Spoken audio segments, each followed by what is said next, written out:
السلام عليكم، مرحبا بكم معايا في قناه اسهل الوصفات مع ساره.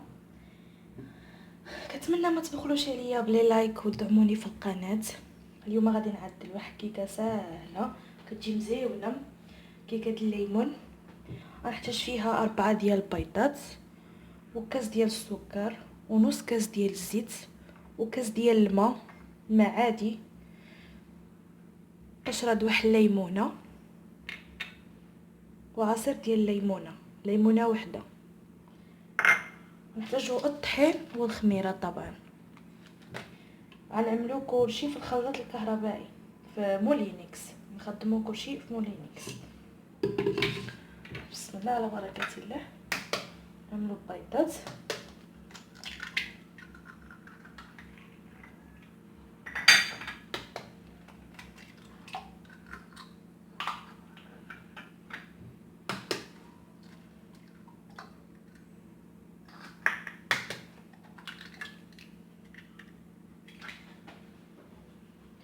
غادي نعملو قبصه ديال المليحه نسيتها شديتو.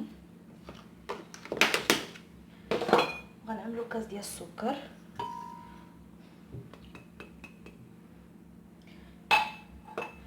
وغادي نخدمو مولينكس ديالنا.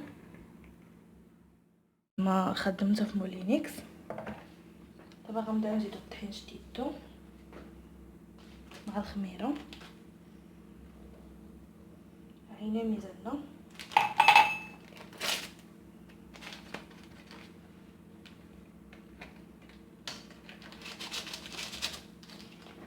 نخلطو.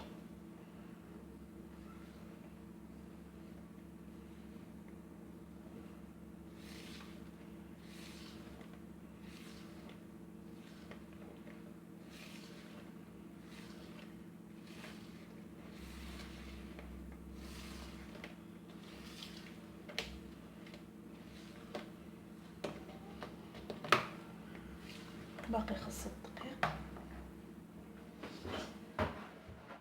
الكيكه ديالي احتاجنا فيها 2.5 ديال الكيسان ديال الدقيق، 2.5 ديال الكيسان الدقيق.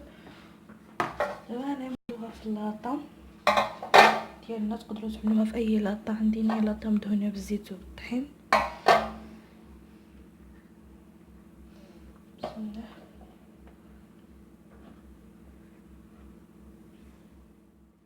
في اللاطه ديالي غندخل الطيب على 180 درجه، وعندي فران شعلته سخان.